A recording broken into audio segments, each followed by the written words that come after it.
अनुभव भाई ने कई लोगों को सुसाइड आत्महत्या करने से रोका है, कई लोगों को डिप्रेशन से बाहर निकालने की मदद की है और न जाने कईयों को अपने कॉम्प्लेक्स लाइफ प्रॉब्लम को सही ढंग से सॉल्व करने में मदद की है। उन्होंने तकरीबन 4000 आंसर्स लिखे हैं कोरा पे, plus more than 650 YouTube videos and 3 beautiful books. अनुभव भाई का पैशन और उनका वर्क एथिक एक अलग ही लेवल पर है। पिछले कई सालों से लेकर आज तक वो अपनी हैवी मेटल फैक्ट्री को चलाने के साथ साथ वो रात के 2 या 3 बजे तक जरूरतमंद लोगों के मैसेजेस के रिप्लाई करते हैं। आज हम उनकी ये हॉबी और कंटेंट क्रिएशन की जर्नी और उनके लेसन्स के बारे में जानेंगे कि कंटेंट क्रिएशन जर्नी भी काफ़ी लंबी रही है। आपने कोरा पे आपके 90,000 जितने सब्सक्राइबर है और आपके यूट्यूब पे भी 3 लाख हैं। तो आपकी ये जर्नी शुरू कैसे हुई और आपका क्या इंटेंशन था ये लिखने और ये कंटेंट क्रिएशन? ऐसा मैं सही बताऊँ तो मेरा ना कोई राइटिंग में इंटरेस्ट था, ना कंटेंट क्रिएशन में कोई इंटरेस्ट था। तो मैंने कोरा इसलिए इंस्टॉल किया था लोगों के एंटरप्रेन्योर्स के लाइफ एक्सपीरियंसेस पढ़ने के लिए, बिजनेसेस की तलाश करने के लिए। मैंने बहुत सारे ऐसे ऐप्स डाउनलोड किए थे। तो जब मैंने कोरा पे पढ़ा तो लोगों के लाइफ एक्सपीरियंसेस उस समय ज़्यादा होते थे वहाँ पे। तो मुझे बड़े फैसिनेटिंग, बड़े इंटरेस्टिंग लगे, बहुत कुछ सीखने को मिलता था लोगों के बारे में। तो मैंने कोरा को अनइंस्टॉल नहीं करा। मैं कभी कभार जब भी टाइम होता था तो कोरा खोल के लोगों के एक्सपीरियंसेस पढ़ता था। तो इवेंचुअली क्या हुआ, अराउंड नवंबर 2016 में मेरा मन करा एक बार कि मैं लिखूं। जैसे शुरू से ही मेरा इंटरेस्ट रहा है, मतलब कोई इंसान प्रॉब्लम लेके आता है, किसी की कोई प्रॉब्लम होती है तो प्रॉब्लम सॉल्विंग में मेरा बहुत इंटरेस्ट रहा है। तो जैसे रिलेटिव्स हैं, फ्रेंड्स हैं, तो मैं ऐसा करता था लोगों को गाइडेंस देना, एडवाइस देना। तो एक दिन मेरे पास एक क्वेश्चन मैंने पढ़ा, खाली क्वेश्चन लिखा हुआ था, आंसर नहीं था। वो डिप्रेशन और सुसाइड के बारे में था। तो जैसे ही मैंने क्वेश्चन पढ़ा मेरे दिमाग में कुछ पॉइंट्स आए, कुछ विचार आए।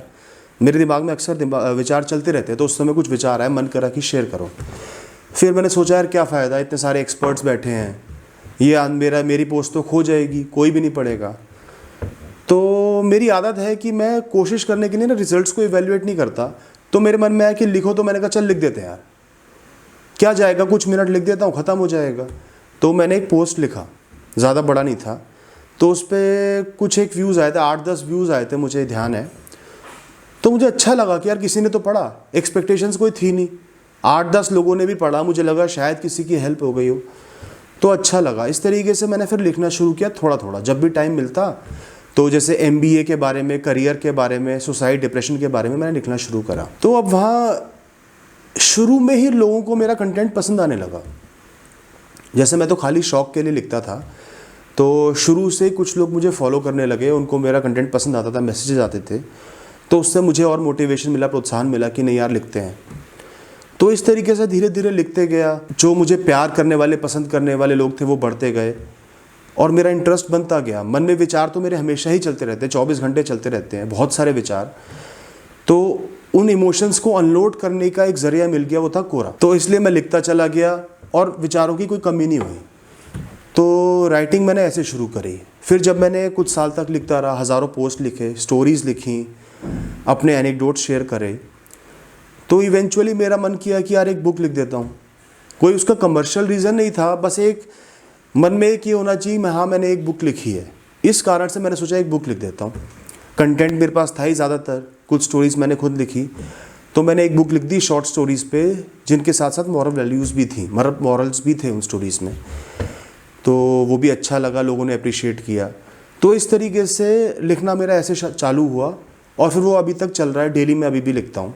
आपके जनरली आंसर्स होते हैं और जो वीडियोस होते हैं वो काफ़ी रिलेटेबल और रियल लाइफ एक्सपीरियंस होते हैं, जिससे ऑडियंस काफ़ी रिलेट होती है।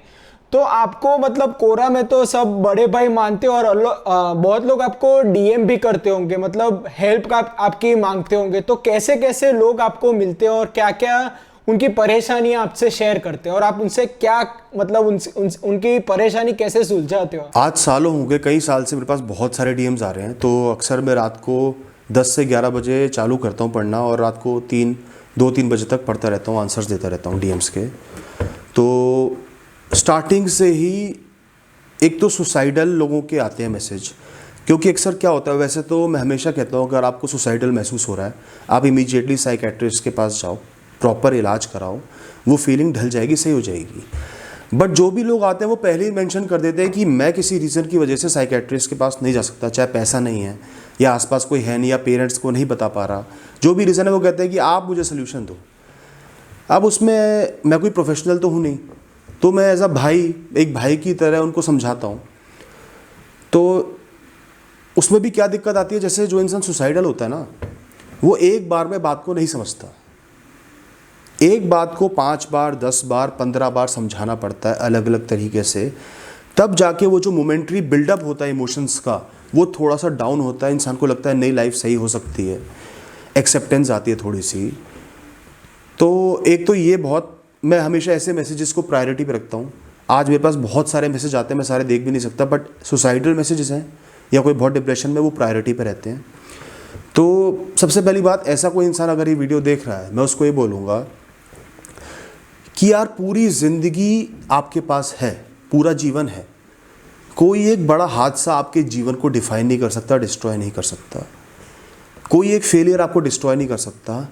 आपको एम्बैरेसमेंट होगी, लोग मजाक उड़ाएंगे, गाली देंगे, आप झेल लो, अच्छा है, बहुत कुछ सीखने को मिलेगा, थोड़े टाइम झेल लो, आप निश्चिंत ही आगे बढ़ जाओगे। मैंने जितने लोगों से बात की है, सालों से बात कर रहा हूँ, सुसाइडल थे, आज ज़्यादातर लोग बिल्कुल सही है, नॉर्मल जीवन बिता रहे हैं। उनके मैसेज मेरे पास आते हैं अभी भी कि भैया देखो आज मेरी नौकरी लग गई, भैया आज मैं खुश हूँ, आज मैंने ये कर लिया, मेरी शादी हो गई। तो उन लोगों से मैं कहना चाहता हूँ कि भैया अपने आप को संभाल लो, अपने आप को एक रियलाइजेशन दो कि मेरी लाइफ बहुत बड़ी है, मैं इस फेज से बाहर निकल जाऊँगा। दूसरी बात, मेरे पास आते हैं लव मैरिजेस के, जहाँ कास्ट की वजह से या कुछ इकोनॉमिकल रीजंस की वजह से पेरेंट्स मना कर रहे हैं कि आप इससे शादी नहीं कर सकते दूसरे इंसान से। ये वाले मैसेजेस बहुत ज़्यादा आता है, बच्चे फंस जाते हैं। कई बार क्या है, पेरेंट्स ब्लैकमेल करते हैं, हम जान दे देंगे, और दूसरे इंसान से सालों का रिश्ता होता है, तो एक इंसान बहुत बुरी तरह फंस जाता है, तो बहुत हताश और निराश हो जाते हैं, वो वाले मैसेज आते हैं। तो मैं उनको समझाता हूँ कि भैया आपको कैसे कैसे बात करनी है पेरेंट्स से, या पेरेंट्स को टाइम देना है, या एक फर्म डिसीजन लेना है अपने लिए, अपना फैसला पेरेंट्स के अगेंस्ट जाके भी लेना है अगर बिल्कुल ना माने, लेकिन अपने पेरेंट्स को अश्योर कर देना मैं आपके साथ खड़ा हूँ, फैसला आपका है, डिसीजन आपका है, आप मुझे छोड़ना चाहते हो छोड़ सकते हो, तो भी मैं खड़ा रहूँगा, या बाद में कैसे मनाना है, ये सब काउंसलिंग में करता हूँ लोगों की। और इसके अलावा करियर रिलेटेड आते हैं, जब लोग दो राह पे पहुँच जाते हैं, ये चूज़ करूँ ये चूज़ करूँ, या कहीं लोगों का अब्यूज़ होता है, तो मेरे पास बहुत सारे मैसेज आते हैं, बहुत अलग अलग तरीके के मैसेज आते हैं, कोई एक तरीके का मैसेज नहीं आता। फैमिली अब्यूज़ से लेके तरह तरह के अब्यूज़, डिप्रेशन, सुसाइडल, करियर, हर तरीके के मैसेज मेरे पास आते हैं। तो आपका कोई मतलब ऐसे कोई एक किस्सा आपके मन में घड़ गया हो कि जो आपने सॉल्व किया, जो एक्सट्रीम केस हो और रेडिकल ट्रांसफॉर्मेशन हुआ, वो आपसे हमसे शेयर करना चाहोगे? हमें रिलेटेबल एक स्टोरी मिल जाए, ताकि हम अगर फ्यूचर में ऐसे सिमिलर सिचुएशन में आए तो हम लोग उसे रिलेट कर पाए और हम भी आगे बढ़ पाए। जैसे कई बार सुसाइडल जो केसेस होते हैं, अक्सर वो होते हैं जैसे कोई बहुत बड़ी चीज़ में फेल हो गया इंसान, मतलब एक बहुत बड़ा सपना था वो परमानेंटली ख़त्म हो गया है, वो एग्ज़ाम अब दोबारा नहीं दे सकते, अब कुछ नहीं हो सकता, इस तरीके के आते हैं। तो मैं उनको ये समझाता हूँ कि भैया एक्सेप्ट कर लो, तुमने अपनी तरफ से पूरी कोशिश कर ली। लाइफ में इंसान सिर्फ कोशिश कर सकता है, रिजल्ट्स हमारे हाथ में नहीं होते, बहुत सारे फैक्टर्स रिजल्ट्स को डिटरमाइन करते हैं। आपने अपनी तरफ से पूरी कोशिश कर ली, टाइम दे दिया, आपने बहुत अच्छा किया, अपनी पीठ थपथपाओ।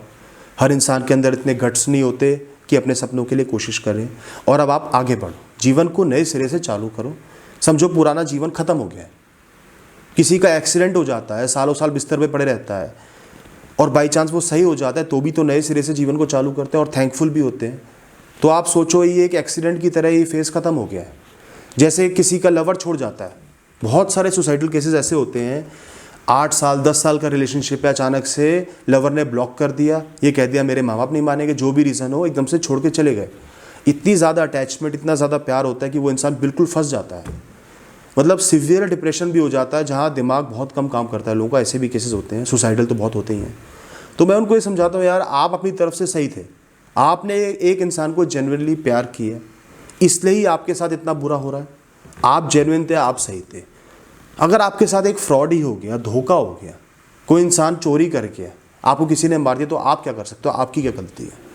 वो इंसान तो खुश है और आप मर रहे हो। आप भी तो अपनी जिम्मेदारी लो ना कि खुद को खुश करना है। उस इंसान का अब आप क्या करोगे? आप सोचो कि वो मर गया, वो धोखेबाज था या कॉवर्ड था, जो भी था वो चला गया। अब आपको अपनी लाइफ का भी तो ध्यान रखना है। आप अपने आप को क्यों नुकसान पहुंचाओगे? तो इस तरीके से मैं लोगों को समझाता हूँ, यार लाइफ को नए सिरे से शुरू करो। एक दिन में अटैचमेंट नहीं खत्म होगी, टाइम लगेगा, 6 महीना, साल भर, 2 साल। आपने सिर्फ पॉजिटिव प्रयास करने हैं, लाइफस्टाइल चेंजेस लाने हैं, अपनी जिम्मेदारी लेनी है। धीरे धीरे ये जो फीलिंग है ये ढल जाएगी, अटैचमेंट ढल जाएगी और लाइफ सही हो जाएगी। तो जैसे मैं सालों से लोगों को समझा रहा हूँ, तो उनमें से कई लोग हैं वो अपनी शादी की फ़ोटोज़ भेजते हैं कि अब मेरी शादी हो गई, अब मैं खुश हूँ लाइफ में। कुछ लोग इनवाइट भी करते हैं। कुछ लोग थे जिनके कॉम्पिटिटिव एग्ज़ाम में बहुत फेलियर हो गया था, तो उससे कोप नहीं कर पा रहे थे। आज उनके मैसेज आते हैं, भैया मेरी बहुत अच्छी जॉब लग गई है, आपकी वजह से हुआ, ये हुआ। इस तरीके से बहुत सारे मैसेज आते हैं, तो बड़ी खुशी मिलती है, बहुत अच्छा लगता है कि चलो यार, अगर मैंने एफ़र्ट्स डाले, किसी के साथ मेहनत की, बात की, तो पॉजिटिव रिजल्ट्स आए। तो ये मेरा मोटिवेशन है एक तरीके से। तो ऐसे बहुत सारे मैसेज आते रहते हैं मेरे पास।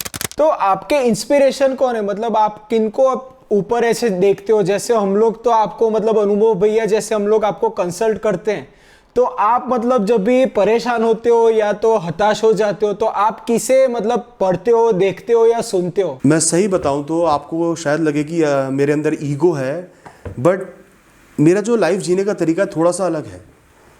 मैं हमेशा खुद से कंसल्ट करता हूँ, खुद से कनेक्ट करता हूँ और अपने आप से ही बातें शेयर करता हूँ, खुद से सोल्यूशन निकालता हूँ। और मैं लोगों को भी यही समझाता हूँ। मैं लोगों को ये कहता हूँ, तुम्हें मोटिवेशन की ज़रूरत पड़नी ही नहीं चाहिए। ये जो मोटिवेशनल गुरुज़ हैं, इनकी ज़रूरत चलो एक बार पड़ गई, 2 बार पड़ गई, ये नहीं कि आप रेगुलरली देख रहे हो, सुन रहे हो तो ही आपका काम चल रहा है। अपने आप से कनेक्ट करो, अपने आप को इतना स्ट्रांग बनाओ, अपनी लाइफ के बड़े फैसले लो, अपने आप को समझाओ। आपका उठने का मन नहीं कर रहा, काम करने का मन नहीं कर रहा, खुद को अफर्मेशंस दो। किसने रोका है? इतने काबिल, इतने स्ट्रांग आप होने चाहिए हो कि अपने आप से सोल्यूशन निकल जाए। तो मेरी लाइफ में कोई प्रॉब्लम आती है, मैं पहले तो एक ब्रेक लेता हूँ, चाहे कितनी बड़ी प्रॉब्लम हो। खुद से बात करता हूँ, खुद को समझाता हूँ, खुद को कहता हूँ कि बस कर्म करना है।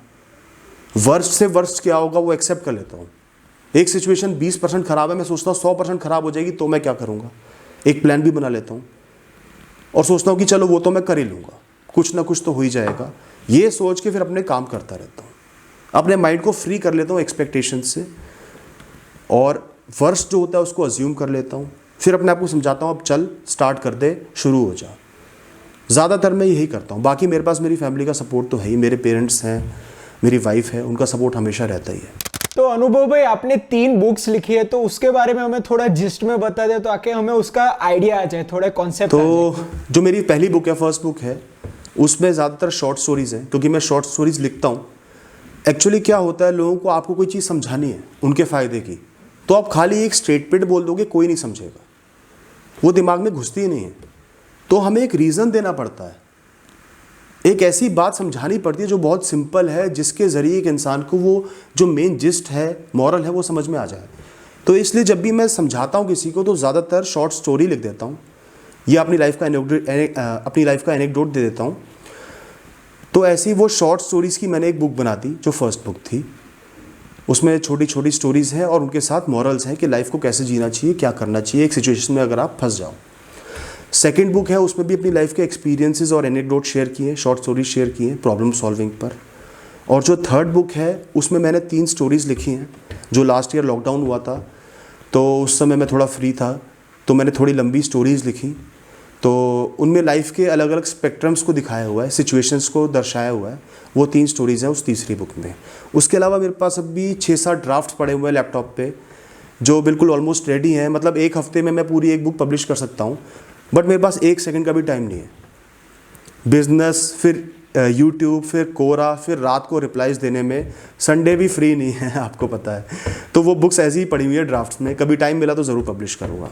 ऑलराइट गाइस, आई होप आपने हमारी ये तीनों वीडियोस देखे होंगे। ये पूरी 1 घंटे की कॉन्वर्सेशन थी, जिसे हमने 3 पार्ट्स में डिवाइड किया था। Please share them with your friends and family, and friends please like and subscribe to this channel for such perennial and evergreen content in future. Catch you all in the next one. Peace. Thank you.